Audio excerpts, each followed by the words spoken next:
СДСМ постојано укажува дека Груевски и ВМРО-ДПМНЕ имаат обсесија за контрола на медиумите, невладиниот сектор, судството. Во таа своја намера се служат со сите полуги на власта. Никој во Македонија не верува дека владините мегафони му служат на Груевски без претходно да си ја обезбедат собствената лична корист. Затоа и се најгласни во промоцијата на лажните достигнувања на овој тоталитарен режим.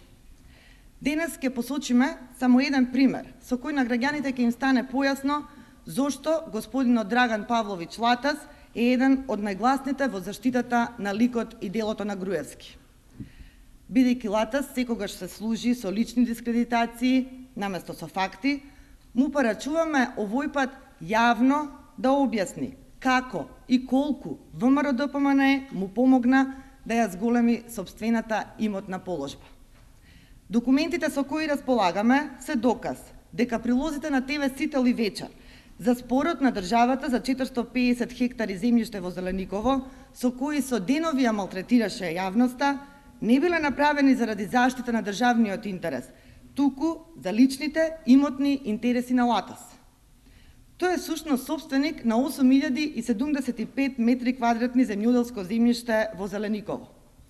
Истата онаа општина која според најавите и плановите на преродбениците треба да прирасне во европски джет-сет центар со голф терени, луксузни хотели и резиденцијални апартмани. Токму за овој простор на 17 јануари 2011 година Латас ја поднел оваа иницијатива до општина Зелениково, со која бара неговото земјиште од земјоделско да се пренамени во градежна парцела за да изгради хотелски комплекс и деловен простор за спорт и рекреација. На тој начин, наводно, ќе придонел за локалниот и економски развој на општината. Кого лажете, преродбеници? Со пренамената вредноста на земјиштето на Латас неколкукратно ќе се зголеми, а омилениот мегафон на власта ќе добие уште една шанса дебело да профитира. Нека биде јасно дека на ваквите манипулации ќе им дојде крајот, заедно со падот на нивните ментори и нарачатели од ВМРО-ДПМНЕ. Народот на 5 јуни ќе им пресуди, а после тоа ќе се соочат со сопствената одговорност. Ви благодарам.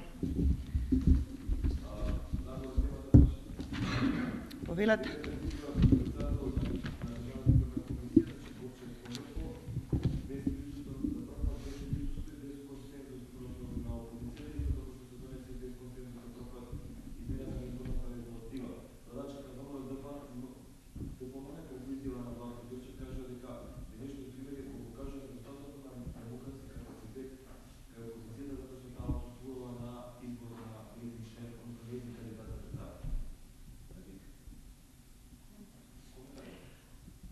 Денешниот избор на Борче Кондарко за председател на ДИК не е добра волја ниту на Груевски, ниту на претениците на ВМРО-ДПМНЕ. Тоа е нивна законска обврска, на која всушност тие инсистираа при барањето за измени на изборниот законник во 2006 година.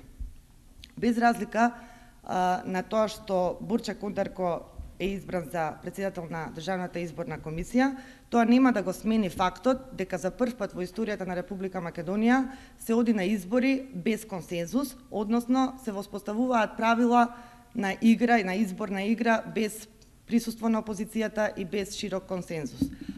Самиот овој факт укажува на тоа дека целокупната одговорност за создавање на услови за фер и слободни избори паѓа на власта. Ви благодарам.